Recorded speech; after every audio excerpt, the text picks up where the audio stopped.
وعليكم ورحمة الله وبركاته. النهاردة هنتكلم عن حاجة جديدة وهي الكونديشن.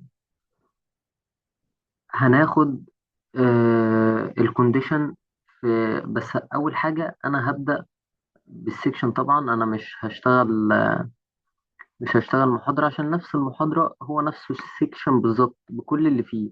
بس الفرق بينه وبين المحاضرة إن المحاضرة بدأت بالفانكشن، وهنا بدأوا بالكونديشن، وبعدين هتلاقي بعد كده الفانكشن.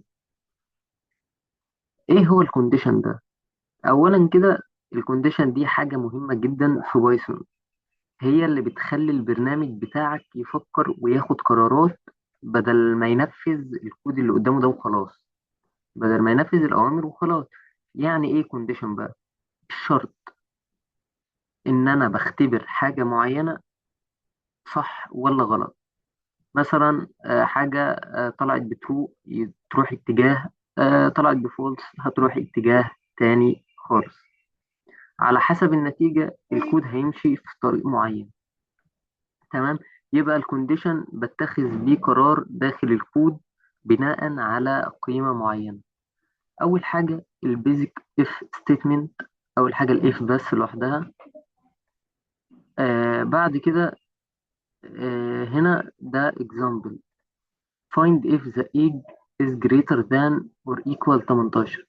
هنا عايز أعرف الايدج ده أكبر من أو يساوي 18. فبكتب variable أنا سميته age equal 18. بعد كده بعمل الاف بقى، بكتب اف الفاريبل ده اللي انا عايز اعرفه، اللي انا عايز اعرف هي القيمه المتخزنه فيه دي. فعايز اعرف الايدج ده اكبر من او يساوي ال 18 ولا لا. فانا هعمل اف ايدج اكبر من او يساوي 18، وبعمل النقطتين دول، ومسافه ما تضغط انتر بينزل تحت هنا بالظبط. ما بينزلش في الاول، هتلاقيه نزل تحت هنا، تحت كده بالظبط. لو نزل في الأول هنا في أول السطر يبقى كده في مشكلة، اتأكد كده. فلو الإيدج أكبر من أو يساوي 18 اطبع لي الإيدج is greater than or equal 18. ده كده أول حاجة. تاني مثال عندنا check if the number is positive or negative. هنا بكتب variable اسمه number أو num. عايز أعمله input بقى.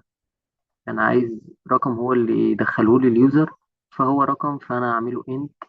بعمل input enter the number، دخل لي الرقم.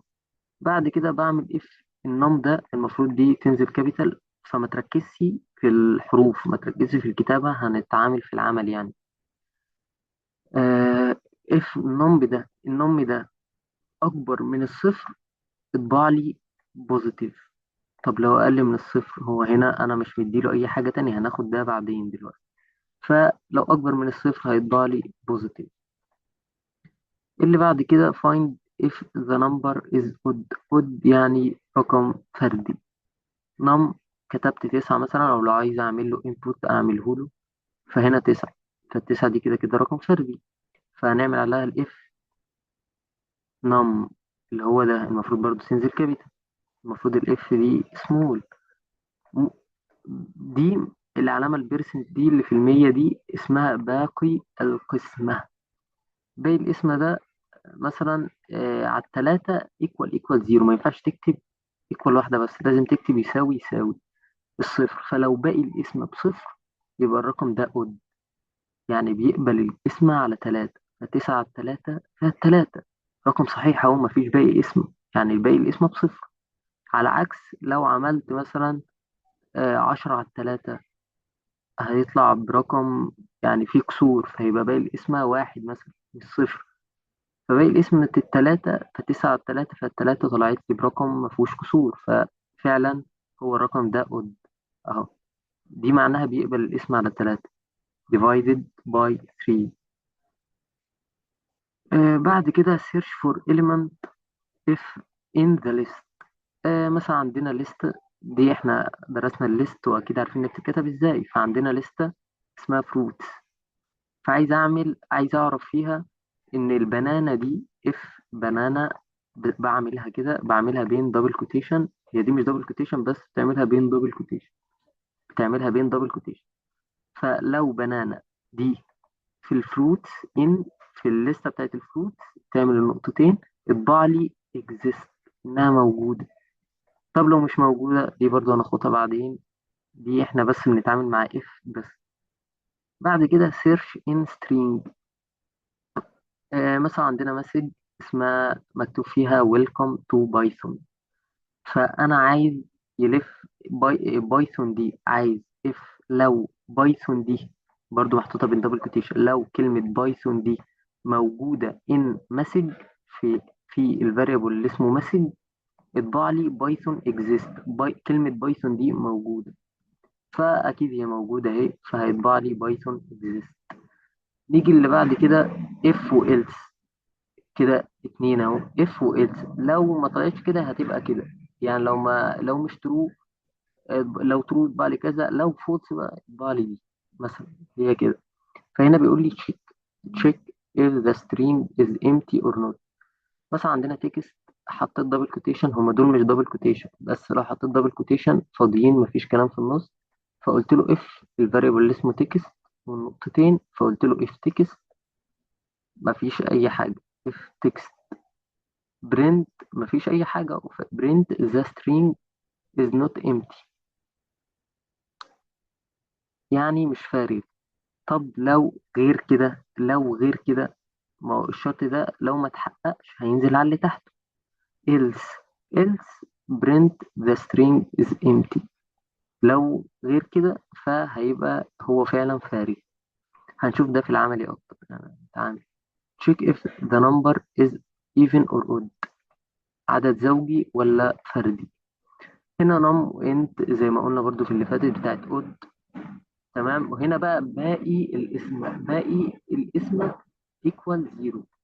فطبعا احنا عارفين على الاتنين، اي عدد يقبل الاسم على الاتنين يبقى زوج، غير كده يبقى فرد. ف if num باقي الاسم على الاتنين equal صفر، print even اطبع لي ان هو زوج، غير كده else اطبع لي ان هو فرد. غير كده انا ممكن اعملها بشكل تاني اللي هي قبل كده، فمثلا مودلس 3 او برسنت 3 equal 0 print odd else print even. هنشوف ده برضو في العمل. بعد كده check if the value of the number is between 10 and 50. 10 and 50 is not included. تمام. بيقول لك هنا رقم تشيك، شوف لي تشيك يعني افحص لي عن القيمة اللي بين العشرة والخمسين. بس خلي بالك إن العشرة والخمسين مش معانا، يعني رقم عشرة ورقم خمسين مش معانا، اللي بينهم يعني من 11 ل 49 اللي بينهم معانا. فأول حاجة خلينا بقى هنا عمل نم variable وعمل float، عشان لو كتب مثلا رقم عشري ولا حاجة قال له دخل لي الرقم. بعدين عمل له if العشرة دي، النم أهو، الفاريبل ده مثلا دخل له 10، دخل له 11. فلو النم ده بين العشرة والخمسين، يعني النم ده أكبر من العشرة وأقل من الخمسين، اطبع لي اطبع لي the number is within within the range، يعني هو بين الاتنين في الرينج دي، في الرينج بين العشرة والخمسين. فلو حط 11 فهو فعلا ال 11 أكبر من العشرة وأقل من الخمسين، 12 أكبر من العشرة وأقل من الخمسين، 43 أقل من أكبر من العشرة وأقل من الخمسين. تمام. أنا آسف، نسترجع كلامنا تاني. قلنا إن هو لو الرقم ده بين العشرة والخمسين، يعني أكبر من العشرة وأقل من الخمسين، يقول لي إن الرقم ده في الرينج اللي إحنا عايزينه. غير كده ده اسمع معناها غير كده، يعني لو ما حصلش ده فاطبع لي إن هو مش في الرينج ده. تمام. بعد كده عايز يتشيك على النمبر ده is positive or negative. فإحنا قلنا فوق إن إحنا ممكن نشوفه بوزيتيف ولا لأ. فلو عايزين نعرف إن هو نيجاتيف فبنزود else، لو ما طلعش اكبر من الزيرو، اكبر من الصفر، فاطبع لي ان هو نيجاتيف، ان هو سالب. بعد كده هنعرف، افرض كتب لي صفر، فهتعرف بعدين كمان شوية. نروح للي بعد كده. ايوه هنا في الاف، ممكن هنا مش مكتوب المثال، بس ممكن هنا نضيف حاجه بعد الاف. هنضيف حاجه اسمها ال اف، اهي دي ال اف. هنكتب ال اف نم ايكوال صفر، يعني ان هو يساوي الصفر، ايكوال صفر. اف نم ايكوال صفر، برنت ذا نمبر الزيرو مثلا، او برنت صفر. تمام. نيجي بقى هنا بيقول لك check of the grade of the score ID IT is A or B or C or F. دي على الجي بي اي والكلام من ده يعني، والتقدير. فهنا بيقول لك السكور فلوت مثلا، عشان لو واحد جايب 3.4 من 10، 3.6 من 10، 85 زي ما بيقولوا هنا، ما علينا. فلو السكور بتاعي أكبر من أو يساوي ال50 فيطبع لي A. أهي اف سكور أكبر من أو يساوي ال85، يطبع لي A، يعني امتياز، يعني ممتاز. قال لك اف 85، لو السكور ده بين ال 85، يعني أكبر من ال 85، سكور أقل من ال 85، المفروض كده السكور أقل من 85، بين ال 75، يعني أكبر من أو يساوي ال 75 وأقل من ال 85، يطبع لي بي، اللي هي جيد جدا. طب الاف تاني، بص بتعمل اف والاف الاف الاف وتنهيها بإلس. يعني لو عايز تعمل واحدة اف وعايز تعمل 20 واحدة بعد كده كونديشن تانية، فتكتبها الاف، والأخيرة منهم تكتبها إلس. والإلس بدون كونديشن، يعني بدون أي كلام هنا. فإلس يعني لو ما طلعتش دول ولا واحدة من دول، فتطبع لي دي. فوقفنا هنا، لو السكور بين ال 75 وال 50 يطبع لي سي، اللي هو جيد أو مقبول مش عارف. غير كده لو هو جايب تحت ال50، دي معناها بقى لو هو جايب تحت ال50 فيطبع لي اف، يعني راسب. نيجي اللي بعد كده اللي هي نستد اف. ايه هي النستد اف؟ يعني اف جوه اف، كذا اف في بعض. بص هتلاقي اف اف اف والس اف. الاف دي الالس بتاعتها دي، والاف دي الالس بتاعتها دي. عشان كده بص، واخد بالك انهم الاتنين دول تحت بعض والاتنين دول تحت بعض على مسافة واحدة. هنا بيقول لي check if the number is positive or even odd or negative. يعني تعال نشرحها هنا في العملي احسن. فهنا النمبر عندنا الفاريبل ب10، فقال لي if num اقل من العشر اكبر من الصفر، ده فيرست كونديشن. قال لي أهو ان هو فيرست كونديشن، ده اول شرط. لو النم اكبر من الصفر، انزل لي تحت بقى، انزل لي تحت. if num باقي مودلس او بيرسنت 2 ايكوال صفر، يعني لو يقبل الاسم على الاثنين وباقي الاسم صفر، اطبع لي ده اللي هو number is positive عشان هو اكبر من الصفر، و even عشان هو يقبل الاسم على الاثنين وباقي الاسم بتاعه صفر. لو هو ما بيقبلش الاسم على الاثنين، فاطبع لي the number positive موجب بس odd. بوزيتيف ليه؟ عشان هو اكبر من الصفر. طب اود ليه؟ عشان هو ما قبلش الاسم على الاثنين. طب دي ايه بقى؟ دي ايه؟ هقول لك انا دي ايه. احنا قلنا ان ده الفيرست كونديشن، ده اول واحد، دي اول اف الالس بتاعتها دي. فلو هو لو هو اصغر من الصفر، لو هو مش اكبر من الصفر زي ما مكتوب هنا، لو هو مش اكبر منها فانزل لي تحت بقى هنا. هو نيجاتيف عشان هو مش اكبر من الصفر، هو اقل من الصفر بس، فاطبع لي دي على طول. الشرط ده ما اتحققش اصلا، فمش هينفع ينزل لي تحت. لو الشرط ده اتحقق فعلا هينزل هنا، ما اتحققش خلاص فكك من دول بقى، دول مش تبعنا، فينزل لي هنا. تمام كده. تمام. تعالى للي بعد كده، اللوجيكال، اللي احنا كنا متكلمين عليها قبل كده، اللي هي اند لازم الشرطين يتحققوا، اور واحد من الشرطين يتحققوا، نوت مثلا ده ما يتحققش وده يتحقق.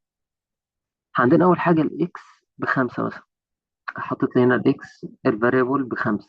قال لي if x أكبر من 10 و and الاكس اقل من ال 20، اطبع لي ان الاكس is between 10 and 20، يعني بين ال 10 وال 20. يبقى لازم كده ايه ان الاكس دي تكون اكبر من ال 10 وتكون اقل من ال 20. لازم الشرطين يتحققوا. if all the condition is true، لازم كله يتحقق. فانا لو كتبت هنا 5 هيتحقق. ده هي لا أكبر من ال 10 ولا أقل من ال 20. هي أقل من ال 20 أنا معاك فيه، إنما مش أكبر من ال 10، فالشرط مش هيتحقق، فمش هيطبعها لي أصلا. طب ننزل اللي بعدها. if x أقل من ال 5 أو x أكبر من ال 10. فهي أولا هي مش أكبر من ال 10، ثانيا هي مش أقل من ال 5. عارف لو كان كتب هنا أقل من أو يساوي ال 5 فالشرط يتحقق فهيطبع لي دي. إنما الشرطين هنا ما تحققوش أصلا. أو قال لك will be true if one of the conditions is true، لو واحد من الشرطين اتحقق. إنما لا الشرط هنا اتحقق ولا الشرط هنا اتحقق، فمش هيطبع لي الاتنين دول. تعال النوت بقى. if not x، يعني لو الاكس ما بتساويش ال 10، يعني لو هي مش هتساوي ال 10، اهي اطبع لي x is not equal 10. يعني لو هي مش بتساوي ال 10 فاطبع لي ان هي ما بتساويش ال 10. فهي بيقول لك will be true if x is not equal 10، فهي فعلا هي ما بتساويش ال 10، فهنا هيطبعها لي. هنا هيطبعها لي وش. انما هنا قلنا ان هي ال 5 لازم تكون اكبر من الاكس، يعني الاكس اقل من ال 5، فالاكس مش اقل من ال 5. الاكس مش اكبر من ال 10، فمش هيتحققوا. الاكس مش اكبر من ال 10، فمش هيتحقق. والاكس مش اقل من ال 20، هي اقل من ال 20 زي ما قلنا اقل من ال 20، بس الشرط ده ما اتحقق، فمش هتتحقق اصلا. وهنشوف برضو ده في العمل، هناخده كوبي تيست. واخيرا الاساينمنت. بس خلينا نتعامل، ده كده كده لازم يتحل لازم. فتعالى ناخد بقى من فوق ونبدأ عمل. نبدأ عمل.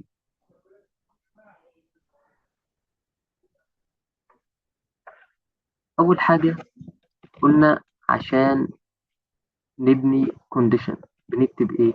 هي إف، بس خلينا ننقل الثوابت دي. مثلا ننقل الثابت دي، الثابت ده خلينا ننقله. معلش نكمل.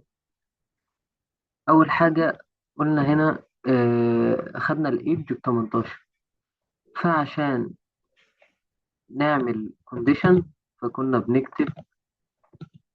ليه أنت ما تحولش ليه؟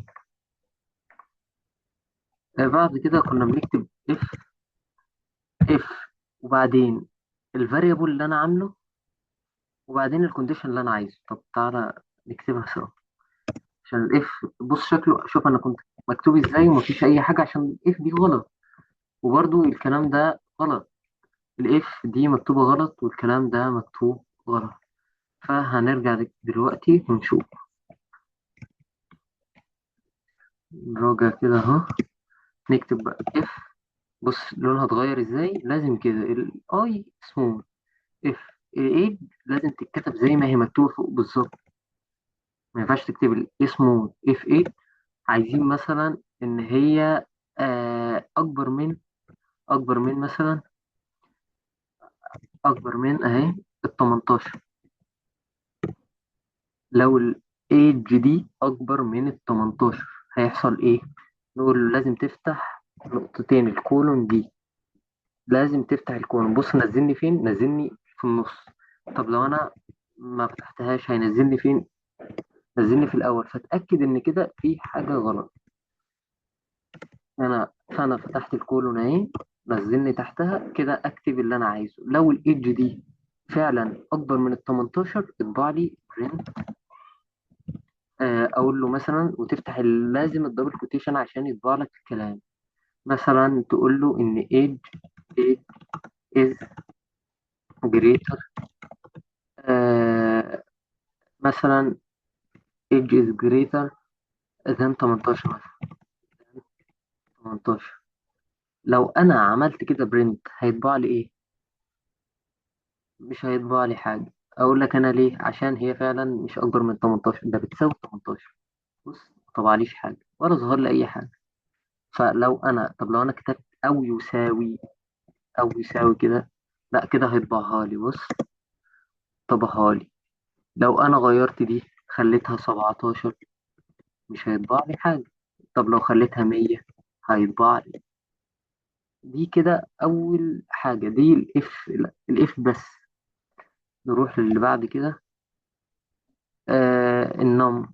مفيش مشكله، نجرب النم اهي. نشوف هنا الغلطات هنا. تمام، ان انت طبعا احنا عارفين ازاي بنعمل انبوت. هنا قلنا دول مش دبل كوتيشن اهو. دول مش، ده كده تمام. هيدخل لي الرقم. فقلنا ان الاف كتب كده، الاف كده. واخد بالك البرنت معموله هنا ازاي؟ عارف ليه مكتوبه هنا ازاي؟ عشان انت كنت كاتب الاف كابيتال، فكان في حاجه غلط. قلت لك اتاكد ان في حاجه غلط. فلو اتكتبت معاك في الاول كده، بلاش تمسح وتكتب تاني، فتضغط على تاب. طب بص، تاب حطها لي فين؟ تمام. ونعدل الاول الكود ده اهو، عشان بس يعني ما تاخدهاش ما تاخدهاش كوبي بيست وانت مش فاهم. فعدل الاول ده التعديل. فهنا هسيبه هنا. المفروض لو الرقم اكبر من الصفر يطبع لي بوزيتيف. طب انا هكتب له ايه؟ هنا بيقول لي ان في حاجه غلط. بص بقى يا عم، يا عم شايف النم مكتوبه ازاي وهنا مكتوبه ازاي؟ قال لي او نيم نم از نوت ديفايند، مش متعرفه. فالمفروض نكتبها زي اللي فوق بالظبط، نم. ففعلا كده المفروض يطبع لي بوزيتيف. اضغط اتنين، برضو حتى البرنت مكتوبه كابيتال. فما تاخدش كوبي بس اهو اتنين. قال لي بوزيتيف. طب لو انا كتبت له سالب اتنين، بص انا اكتب له سالب ازاي؟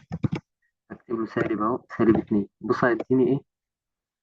انتر ذا نمبر سالب. ما ادانيش اي حاجه كده اصلا، كده ما ادانيش اي حاجه. طب تخيل لو كتبت له صفر، هيديني برضو نفس الكلام اللي كتبوه، مفيش اي حاجه. هنشوف ده في ال اف بقى والإلس والكلام من ده. نيجي للي بعد كده اللي هي النمبر اود اور ايفن وكده. ده المفروض اود، عشان فعلا يقبل القسمة على ثلاثة. نعدل الكود وحاول تحل يعني بروبلم سولفينج كتير، ان هي بتشوف الايرور فين وتعدله وكده. فهنا بنشوف الخطأ في الايرور اهو، خطأ في الكود قصدي اهو. البرنت قلنا انها كابيتال، انها سمول قصدي. شوف الالوان بتاعتهم بتتغير. الالوان بتاعتهم بتتغير، فانت بتعرف كده المفروض صح. بس لا، المفروض تتقدم كده. فمن تاب هنا النم ايكوال 9. اف نم مودلس، او تقبل الاسم على التلاتة وباقي الاسم صفر. لازم يساوي، ما ينفعش تكتب واحدة بس. وباقي الاسم صفر، اطبع لي ان هو بيقبل الاسم على تلاتة. فهو فعلا المفروض يقبل الاسم على تلاتة اهو، طبعها لي. طب لو انا عملت له رقم ما بيقبلش الاسم على التلاتة اهو، كتبت له صح هنا تعديل 8 مثلا، ما ادانيش اي حاجة. بص فاضية، ما طبعش اصلا. تعال نروح للي بعد كده. سيرش فور إليمنت مثلا. هنا بيشوف لي الحاجة دي موجودة ولا لأ. اخدها كوبي بيست اهي. فروتس، المفروض دي قلنا ان دي دبل كوتيشن اهو. معلش كده، انا ما حبيتش اكتب يعني اسيبهم مكتوبين، قلت انا اكتبهم معاكم يعني. فالاف دي سمول، بنانا دي كده. ام فروت تمام. اكزيست المفروض دي كده، المفروض دي كده. تمام كده، كده الكود صح. نقدم دي شوية. وخلي بالك من الحاجات البسيطة دي، اللي هي البرنت تكون في الأول، الكولون، دي حاجات بسيطة بس هتفرق معاك جدا. هنا أنا عملت لستة اسمها فروتس، فبعمل اف بنانا. عايز أعرف بنانا دي موجودة في موجودة في القائمة اللي اسمها فروتس ولا لأ. فلو موجودة فيهم اطبع لي إنها exist. هبص، exist موجودة. طب لو أنا كتبت له أي كلمة، مش هيطبع لي حاجة. مش هيطبع لي حاجة لو أنا عملت لها ال اف أو إلس قصدي. أو بص، أنا هجرب معاكم دي حلو. فلازم الإلس بقى ما بتكونش هنا، ما بتكونش في الأول، بتكون في الآخر كده. إلس، وتعمل لها كده ما بتاخدش كونديشن، فلو عملت انتر هينزل تحت، تحتها بالظبط مش في الأول. هينزل تحتها هنا، مش هينزل في الأول هنا. بص أهو، عشان أنا عملت الكولون. أقول له برنت نوت اكزيست مثلا، اكزيست، بس لازم يكون بين دبل كوتيشن اهو. هي مش موجودة. بص، نوت اكزيست، قال لي نوت اكزيست مش موجودة. طب لو حطيت له ابل مثلا، ابل اهي، قال لي اكزيست. تمام. تمام. يجي اللي بعد كده، انه يلف لي يشوف لي الكلمة دي موجودة برضو ولا لا. هي نفسها نفس الفروتس يعني، بس نجرب تاني نشوف سنة.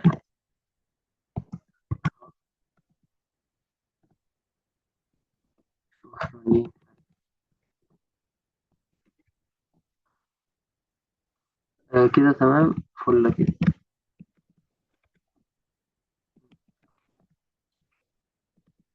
تمام كده. لو انا طبعت كده قال لي برنت، ماشي احنا مظبطناش البي. بايثون اكزيست. هنا بيقول لي المسج كاتب لي فيها ويلكم تو بايثون، في كلمة بايثون. بيقول لي اف لو البايثون دي في المسج في الرسالة او في الفاريبل ده، اطبع لي انها موجودة بايثون اكزيست. فهو هنا طلع هنا لف لي على الكلام. ويلكم، لا هي مش دي اللي انا عايزها. طب تو، لا مش اللي انا عايزها. بايثون، اه انا عايز بايثون موجودة، اه موجود، اطبع لي اكزيست. نيجي للي بعد كده، وهي اف وإلس. التكست دي ناخدها نجربها عشان أنا مش هشكك فيها يعني.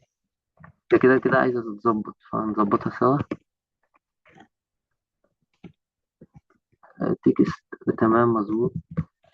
دي عايزة كده، وادي كده. بس ازاي؟ فين الإلس بتاعتها؟ ما كتبتش. ماشي. هنا هعمل إلس. إلس، إلس إيه يا عم؟ تمام كده. فهنا هعمل اللي أنا بعمله دايما، أو المنسي. ده هنا مكتوب بس أنا ما خدتش بالي منها، ما علينا. هي مكتوبة بس أنا ما خدتش بالي. سوري. هنا التكست فاضي، فالمفروض التكست هنا فاضي، فالمفروض يطبع لي the string is empty، مش not empty بقى. ما هو فاضي. استنى كده. is empty اهو، ان هو فارغ فعلا مفيش فيه كلام. فهيمشي اول حاجة هنا، بيمشي سطر سطر. if text آه هو موجود فيه كلام the string is not empty. هو المفروض if text. تمام. هنا هو فارغ، فهيقول لي is empty، هينزل لهنا. انما لو حطيت فيه كلام اهو is not empty، ان هو مش فارغ. فلو هو فارغ هيطبع لي ان هو empty، لو مش فارغ هيطبع لي ان هو مش فارغ. تمام. او ممكن تكتب مثلا is busy، ان هو مشغول اهو. بس كده. اهو is busy. لو كتبت، ما كتبتش فيه سيبناه زي ما هو، هيظهر لي is empty. زي ما قلنا ان الاف بيتكتب جنبها condition، الelse بيتكتب كده فاضية، ما بيتكتبش جنبها حاجة اهو. تاني، لو عايزين برضو نكتب ال اف هيتكتب كونديشن، ال اف كونديشن. اخيرا بنهي ب else من غير اي كونديشن. نيجي اللي بعد كده. هنا عايز تشيك على النمبر، اود ولا ايفن بقى، فردي ولا زوجي، مش زي ما كنا بنعمل فردي بس. لا هنا نشوفها سوا. دي نعملها تاب، ودي نعمل لها تاب، ودي كده، دي كده. عايزين تتخطوا الحاجات دي يعني، يبقى سرع الفيديو او سكيب ليها لو انت متضايق من كده. هي مش خطأ مني والله. أهو انا كده هعمل هنا input. تفتكر انا لو دخلت له اتنين هيطبع لي ايه؟ انت عارف ان الاتنين دي زوجة، انا عارف، وعارف ان التلاتة فردي والتسعة فردي. مش مهم انت تعرف، احنا عايزين دلوقتي نعمل برنامج ليه. فلو الرقم اللي هدخله ده بيقبل اسم على الاتنين وباقي الاسم صفر، يعني 4 على 2 مثلا فيها الاتنين مفيش باقي اسم، بت- زي ما هي 4 على 2 ب2، مش 2 وشوية، فهيطبع لي ايفن. نجرب اهو، ايفن، طبع لي ايفن. طب لو دخلت 5 مثلا، 5 هيطبع لي، هيوصل هنا بقى اف ال5 دي تقبل الاسم على الاتنين. هي ما بتقبلش الاسم على الاتنين. طب ماشي، بتقبل الاسم على الاتنين يا عم، هتطلع بكام؟ ب2.5. طب باقي القسمة بتاعتها صفر؟ لا، هو باقي نص. باقي القسمة بتاعتها نص، يعني مش طلعت عدد صحيح. فلا، مش هيطبع دي، فهينزل على اللي تحتها. ايوه، اطبع لي قد. لو مش دي تبقى دي، فهعمل كده اهو، طبع لي قد. تمام. انا بحاكي الجهاز، انا بحاكي الكومبايلر او الانتربريتر، بحكيه هو بيمشي واحدة واحدة. فأنا بمشي معاه بقول له إن ده كتبت هنا أنت 5، فالخمسة دي بتقبل الاسم على الاتنين، تمام بتقبل، ماشي همشيها بتقبل. فطب هي بقى الاسم بتاعتها صفر؟ لا، فما تطبعليش دي، فتعالى لدي، أيوه اطبع لي دي. تمام تمام. نيجي للي بعد كده. check if the value of the number is between 10 and 50. تعالى بقى نعرف إن هي البوزيتيف اور نيجاتيف. لا، مش البوزيتيف دي إنها بين الرينج ده ولا لا. تعالى نعرف هي بين الرينج ده فعلا ولا لا.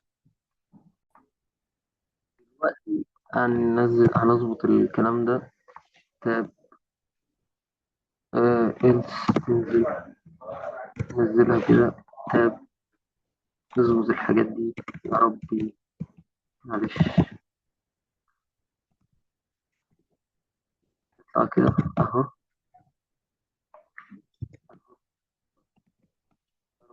طبعا حاجة في النص كده.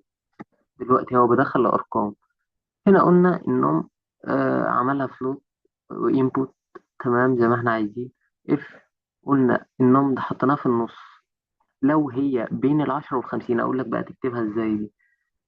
بين ال10 وال50 يعني أكبر من ال10 وأقل من ال50، فهي إنما هي أكبر من دي، أكبر من ال10، دي أقل من ال50، يعني ال50 أكبر من النم، أكبر من الرقم، وال10 أقل، وال10 أكبر من الرقم أو أقل من الرقم، أكبر من هنتلخبط ليه؟ أقل، النمبر يكون أكبر من ال10 وأقل من ال50. تمام، أهو أكبر من ال10 وأقل من ال50، يطبع لي ان هو في الرينج ده. غير كده، ف معنى إلس ان هو غير كده، يعني لو مش موجود بين الرينج ده فهو مش بينهم طبعا. فهنجرب ارقام. تعالى نجرب ارقام. هنجرب مثلا رقم في النص كده 11 اهو، ان قال لي ان هو في الرينج ده. طب نجرب رقم خارجي كده، آه 8 اهو، is out of the range، ان هو خارج الدايرة دي، الرينج اللي انا عايزه. تمام. نروح للي بعد كده. اللي بعد كده عايز اشوفه بوزيتيف اور نيجاتيف. انا اكتبها اهو. هنا دي عايز تبقى سمول.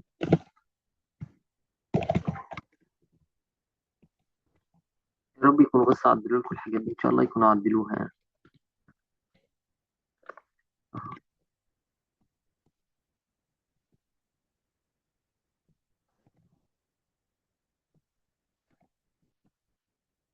هنا الانتجر، الرقم ده اللي انت هتدخله، لو هو اكبر من الصفر، لو هو اكبر من الصفر هيديك بوزيتيف، ان هو تمام موجب، عدد موجب. لو هو غير كده بتحتمل شرطين على فكرة، ان هو ممكن يساوي الصفر فعلا، وممكن ما يكون اقل من كده فيكون نيجاتيف. لو انا كتبت 2 هيطبع لي بوزيتيف. طب لو انا كتبت سالب 2 هيطبع لي نيجاتيف اهو. طبعت 2 هيطبع لي بوزيتيف. طبعت -2 هيطبع لي نيجاتيف. طب لو انا كتبت صفر، بص انا كتبت صفر ما ادانيش اي حاجه، اداني نيجاتيف، وعشان انا كتبت له غير كده، غير كده يعني أي حاجة غير كده فده مش صحيح. فنشوف تعديله عشان أنا ما شفتوش مكتوب. شوفوا تعديل. ال اف ال أهو. ال اف مثلا النوم دي، أهو النوم دي مثلا آه أكبر من أقل من الصفر، أقل من الصفر. فأقل من الصفر أهي، كده أقل من الصفر. نعمل نقطتين الحلوين بتوعنا، بعد كده برنت. برنت أهي، اكتب له نيجاتيف. معلش كده نيجاتيف. إلس بقى ساعتها نكتب له صفر. أهو زيرو. بص بقى كده، اكتب له اتنين بوزيتيف، سالب اتنين نيجاتيف. كده قلت له صفر زيرو. خدت بالك بقى؟ فهنا ماشي واحدة واحدة. هو الرقم ده أكبر من الصفر؟ لا. نمشيها واحدة تانية. طب تمام، مش أنا مش هطبع له دي، أنا هكمل. هو مش أكبر من الصفر. هو مش أكبر من الصفر، ده هو بيساوي الصفر. تعرف لو عملت هنا بيساوي الصفر ساعتها هيطبع لي بوزيتيف على فكرة، مش هيطبع لي صفر. طب نجربها عشان بس الناس يعني ممكن. أهو أنا هكتبه صفر. بص طبع لي بوزيتيف إزاي. فبلاش يساوي. هيمشيها واحدة واحدة. هو أكبر من الصفر؟ لا، الصفر مش أكبر من الصفر. طب ما تطبعليش خلاص دي. طب تعالى اللي بعد كده. طب الصفر ده أقل من الصفر؟ لا برضه هو مش أقل منه. طب ما تطبعليش دي. غير كده اطبع لي الصفر. طب تعرف إن أنا ممكن أعملها الإف برضه، هي مش هيحصل حاجة يعني، بس أنا يفضل إنك تنهيها بإلس. ال إف نم أهو. نم إيكوال صفر. آه لا إله إلا الله. إيه يا عم اخلص. هكتب له صفر اهو زيرو. طب لو انا كتبتها له ايكوال، هي مش هتفرق. فلو انا عملتها كده صفر اهي، صفر. خدت بالك؟ بس هنا لازم تكتب ايكوال ايكوال، عشان انا قلت لك ان يساوي واحده، مش يساوي واحده هيعتبرها كده زي فاريبل انت بتكتب له يساوي كذا. انما لازم اتنين يساوي. عشان كده برضو لو عملت نوت ايكوال فبتعملها علامه نوت ايكوال. المفروض انت عارف يعني بتعملها علامه التعجب كده. تمام. تمام. معلش تعمقنا في دي شوية يعني، بس حاجات بسيطة بس تفرق.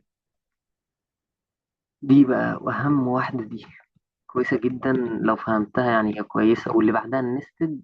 النستد كويسة حلوة بس عايزة يعني دماغ، فركز كويس فيه. هنا اف.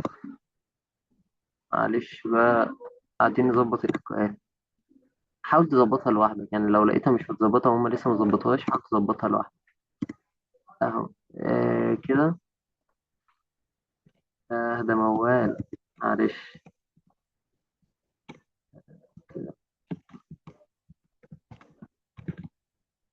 لا حول ولا قوة إلا بالله. كنت ظبطت الكلام ده.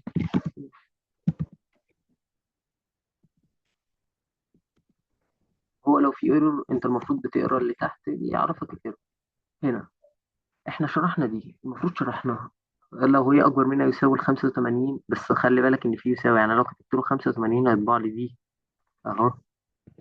85 فيما فوق هيطبع لي ايه. 85 كتبتها هيطبع لك ايه. لكن عشان انا ما كتبلكش يساوي، لو هي بين ال 85 وال 75 بس، ال 85 مش فيهم لكن ال 75 فيهم، هيطبع لك بي. يعني مثلا هنا لو كتبت له 84 هيديني ايه؟ هيديني بي. طب لو كتبت له 75 هيديني بي برضه. هيديني بي. تمام. تمام. عشان هو يساوي، لو قال لك يساوي يبقى الرقم دي مع ده معاهم. لو قال لك من غير يساوي فالرقم ده مش معاهم. أتمنى تكون فهمت دي. وكذلك بقى الباقي ده. لو مشيت لو قلت بقى عن ال50.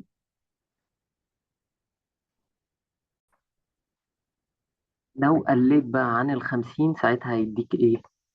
نجرب. هيديني المفروض يديني اف. انا مثلا حطيت له 49 اداني اف، حطيت له صفر. اي رقم لو بالسالب هيديك اف، لو بالسالب عشان انا قلت له غير كده ما اديتوش كونديشن معين. بص لو بالسالب سالب مليون، او سالب اي سالب، خلينا في المعقول. اداني فولس بقى. تمام. تمام.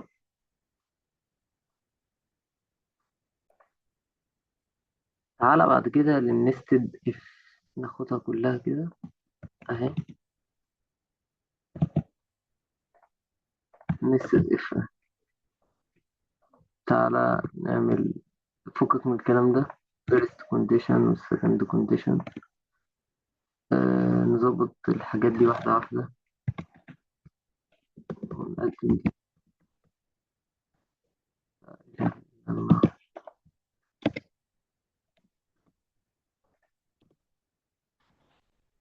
مش كده.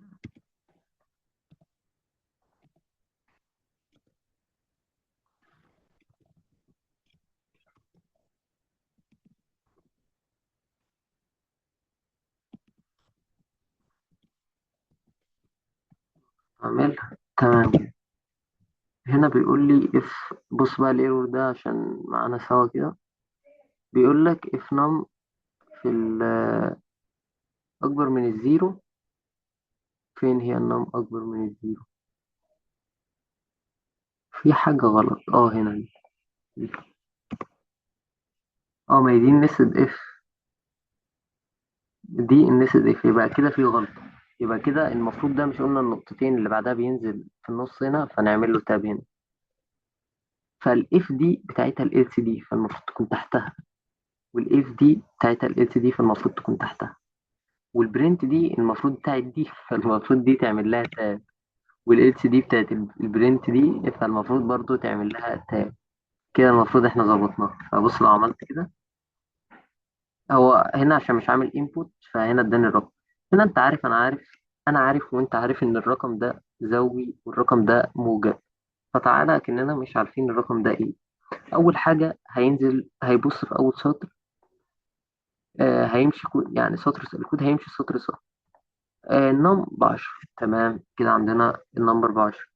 طب لو النم ده اكبر من الصفر.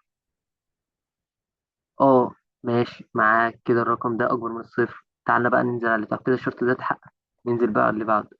طب الرقم ده اللي هو ال10 دي، بتقبل الاسم على الاتنين؟ ايوه تقبل الاسم على الاتنين. طب باقي الاسم بتاعتها صفر؟ ايوه 10 الاتنين فيها الخمسة، مفيهاش باقي اسم، صفر فعلا. طب انزل على اللي بعده. يبقى برنت الرقم ده، فما تكملش خلاص، اطبع لي يا ابني الرقم ده. بس كده. طب نجرب رقم تاني كده ونمشي خطوة خطوة. اخليها 19. آه اف نم ال 19 دي اكبر من الصفر. يا عم معاك اكبر من الصفر، يلا اللي بعد كده. طب 19 دي بتقبل الاسم على الاثنين. يا عم همشيها لك تقبل الاسم على الاثنين، همشيها لك. طب باقي الاسم بتاعتها صفر. لا، باقي الاسم ده هيبقى نص. هيبقى نص. ما هي 9 ونص و9 ونص. 19 يعني هيبقى نص، يعني 19 على الاثنين فيها 9 ونص. فلا، خلاص ما تكمليش دي. ما تطبعليش دي، انزل على اللي بعدها. غير كده، ايوه اطبع لي ان هو بوزيتيف. بس هو اود، عشان هو بوزيتيف، عشان هو اكبر من الصفر. طب هو اود ليه؟ عشان هو ما بيقبلش الاسم على الاثنين وباقي الاسم صفر. زي الفل. طب نختار رقم بقى ما يدخلنيش هنا اصلا، ما يدخلنيش هنا. نختار مثلا ان هو بالسالب 1. فبص هيمشي هنا النمبر ده اكبر من الصفر، لا. ففكك من ده كله بقى، فكك من ده كله. ما تنزليش هنا، إلس على طول. غير كده هو نيجاتيف اهو، نيجاتيف على طول. ما تدخليش هنا، هو ما حققش الشرط ده، هينزل له تحت ليه؟ لا، طلع لي على الشرط اللي بعده. هو مش كده، هو مش كده، يبقى كده. تمام. تمام. تعالى للي بعد كده. آه اللي بعد كده اللوجيكال. حلو قوي، ودي اخر حاجة. تعالى بقى اللوجيكال دي برضو اسهل جدا.